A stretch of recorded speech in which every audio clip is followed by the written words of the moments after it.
இருக்கும்.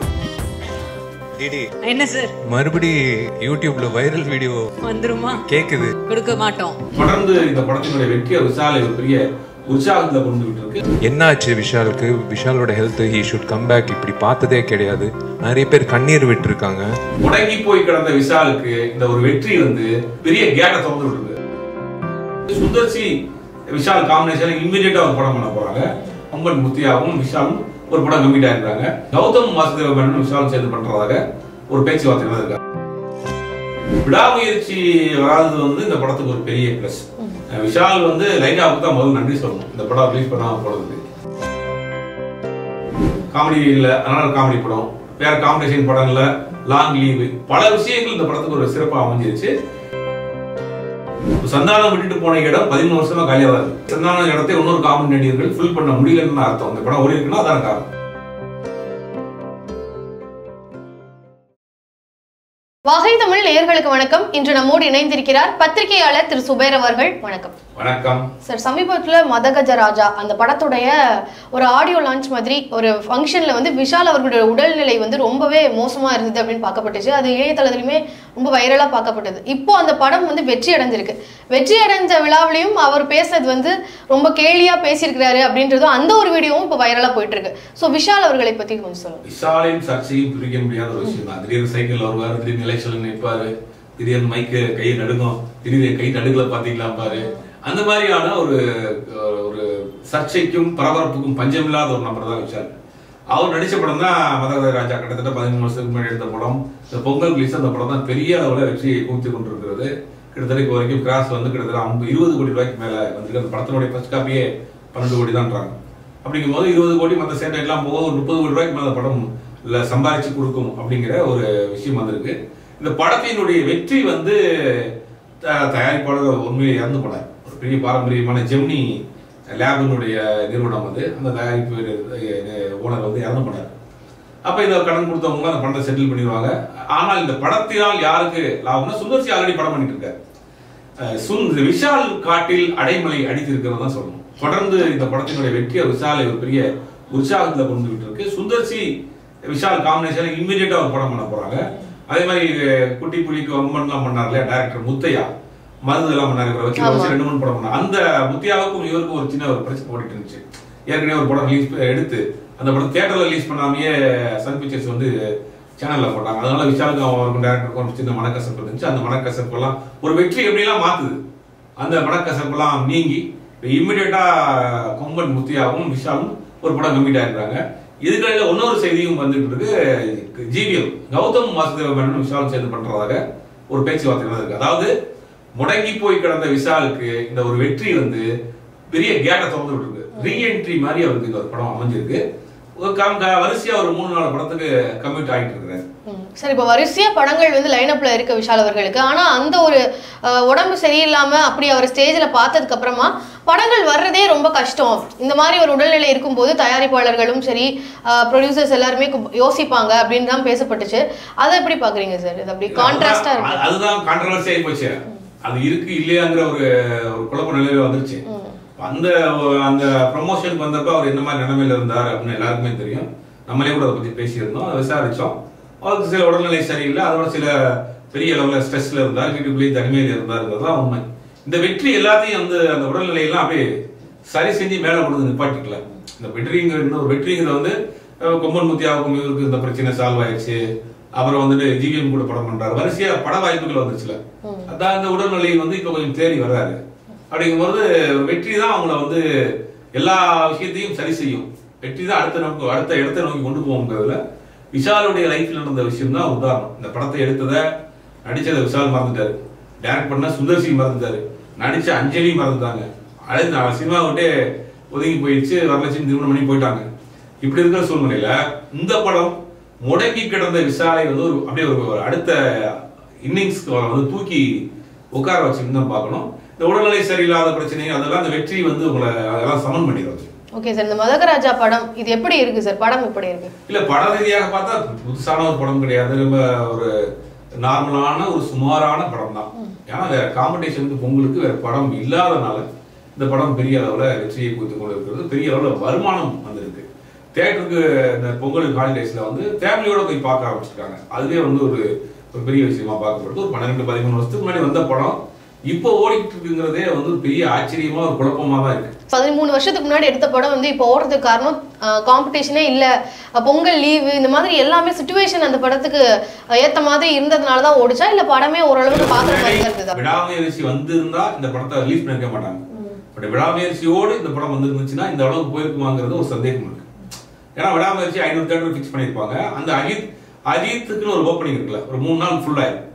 அப்போ 4வது நாள் 5வது நாள் இந்த படம் வந்து அடுத்தடுத்த படங்களே வந்து நகர்த்திட்டு போவாங்க தெரியாது, பெருசா போயிருக்காரு. விடாமுயற்சி வராதது வந்து இந்த படத்துக்கு ஒரு பெரிய பிளஸ். விஷால் வந்து லைகாவுக்கு தான் முதல்ல நன்றி சொல்லணும் இந்த படம் ரிலீஸ் பண்ணாம போனதுக்கு. அது மட்டும் இல்லாம இப்ப சமீப காலமா ஒரு காமெடிக்கு ஒரு பெரிய ஒரு பஞ்சம் இருக்கு. காமெடி படமே வர்றது இல்லை அப்படிங்கிறது இந்த எல்லாத்தையும் இந்த படம் வந்து கோஇன்சிடென்டா இந்த படத்துக்கு எல்லாத்துக்கும் அமைஞ்சிருச்சு. காமெடி இல்லை, அதனால காமெடி படம், வேற காம்படிஷன் படங்கள்ல லாங் லீவு, பல விஷயங்கள் இந்த படத்துக்கு ஒரு சிறப்பாக அமைஞ்சிருச்சு. இதனால் வந்து ஒரு பெரிய ஒரு லைஃப் வந்து ரீ என்ட்ரி கொடுத்துருக்காருன்னு சொல்லணும். சரி, இந்த படம் மூலமா வந்து சமீப காலத்துல வந்து எந்த விதமான காமெடி படமுமே வரல அப்படின்னு நீங்க சொன்ன மாதிரி, இப்போ உள்ள படங்கள் எல்லாமே வந்து கருத்து படங்களாகவோ ரொம்ப கருத்தியலா இருக்கிற காரணத்தினால இந்த படங்கள்லாம் தாண்டி 13 வருஷத்துக்கு அந்த டைம்க்கு ஏத்த மாதிரி, அந்த சூழலுக்கு ஏத்த மாதிரி எடுத்த படத்தை கூட இப்ப மக்கள் வரவேற்க ஆரம்பிச்சிட்டாங்க அப்படின்னு பாக்கலாமா? இல்ல, கண்டிப்பா கருத்து ரீதியான படங்கள் வருது. அதே நேரத்துல காமெடிங்கிற ஒரு விஷயம் இல்ல, சினிமாவே என்டர்டைன்மெண்ட் தானே. அந்த என்டர்டைன்மெண்ட் அங்க இல்லாத பட்சத்தில் ஒரு தொய்வு இருந்துட்டே தான் இருந்துச்சு. சந்தானம் வந்து சந்தானத்தை இன்னைக்கு கொண்டாடுறாங்க. சந்தானம் விட்டுட்டு போன இடம் 13 வருஷமா காலியா தான் இருக்கு. அந்த சந்தான இடத்தை இன்னொரு காமெடி நடிகர்கள் ஃபுல் பண்ண முடியலன்னு அர்த்தம். அந்த படம் ஓடி இருக்குன்னா அதான் காரணம். அப்ப சந்தானமே இதை ரீகன்சிடர் பண்ண வேண்டிய இடத்துல சந்தானம் தான் இருக்காரு. இந்த படம் மூலமா வந்து விஷால் அவர்களுக்கு பல திரைப்படங்கள் வந்து லைன் அப்ல இருக்கு அப்படின்னு சொல்லியிருந்தீங்க. ஆனா இந்த படத்தை பொறுத்த வரைக்கும் காமெடி மயமா இருக்கிற காரணத்தினால சந்தானம் அவர்களுக்கு ஏதாவது படங்கள் அடுத்தது வாய்ப்புகள்? சந்தானம் வந்து தெலுங்கு துடுபாட்டு அந்த மாதிரி சில படங்கள்ல ஹீரோவா நடிச்சிட்டு இருக்கிறாரு.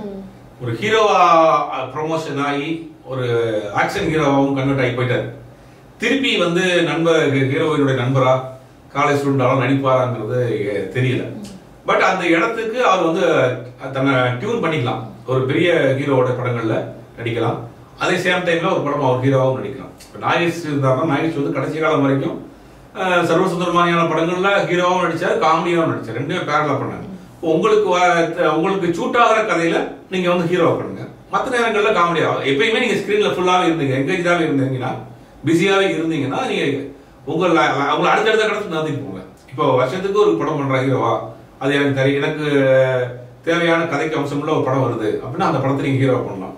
மற்றபடி பெரிய ஹீரோவுடைய படங்கள்ல நீங்க காமெடி ரோலும் பண்ணலாம். ஆனா அது அந்த மனநிலைக்கு அவர் வருவாராங்கிறது சந்தேகம். ஏன்னா ஹீரோவா ப்ரொமோட் ஆயிட்டாரு, நானும் கிங்க தான் அப்படிங்கிற மாதிரிலாம் வர ஆரம்பிச்சிட்டாரு. அது எப்படி அவர் அந்த மனநிலைக்கு திருப்பி வருவாராங்கிறது சந்தேகம். ஏன்னா அது அப்படி வந்துட்டாருன்னா ஒரு நல்ல ஒரு காமெடியன் வந்து மீண்டும் பேக் டு பவிலியன் மாதிரி வந்தது வந்து ஒரு பெரிய விஷயமா பார்க்கப்படுது. சந்தானத்தை பொறுத்த வரைக்கும் ஆரம்பத்தில் அவர் தேர்ந்தெடுத்த படங்கள் நல்ல படங்கள், ஒரு காமெடி ஓரியன்டா அவருக்கு என்ன வருமோ ஒரு டைமிங்கோட படங்கள்லாம் பண்ண கண்ணா ரெண்டு தின்ன அவசியம் மாதிரி படங்கள்லாம் பண்ணாரு. ஒரு காலகட்டத்துக்கு மேல ஒரு கமர்ஷியல் ஹீரோவா ஒரு ஆக்ஷன் ஹீரோவா கன்வெர்ட் ஆகிறப்ப தான் அங்கே லேக் ஆகுறாரு. அதை வந்து பெருசா மக்கள் வந்து ஏத்துக்கல. அதனால அவருக்கும் பொருளாதார ரீதியாக நிறைய சிக்கல்கள், படங்கள் சரியா போகல, பட வாய்ப்புகள் இல்லாமல் போச்சு, திருப்பி எடுத்துட்டே இருக்காங்க அந்த மாதிரியான படங்கள். ஏன்னா ஒரே பேட்டர்ன் ஆஃப் மூவியா கூட வந்துட்டு இருக்கு. இப்போ வருஷத்துக்கு ஒரு நல்ல காமெடி படத்துல நான் ஹீரோ, மீதி நேரங்களில் செலக்டடான படங்கள்ல நான் காமெடியன் அப்படின்னு ஒரு வரைமுறையை வகுத்துக்கிட்டு திருப்பி வந்தாருன்னா சந்தானத்துக்கு உண்டான இடம் காலியா இருக்கு. இப்போ இந்த படத்தோட வெற்றி நம்ம அப்படித்தானே பாக்குறோம்.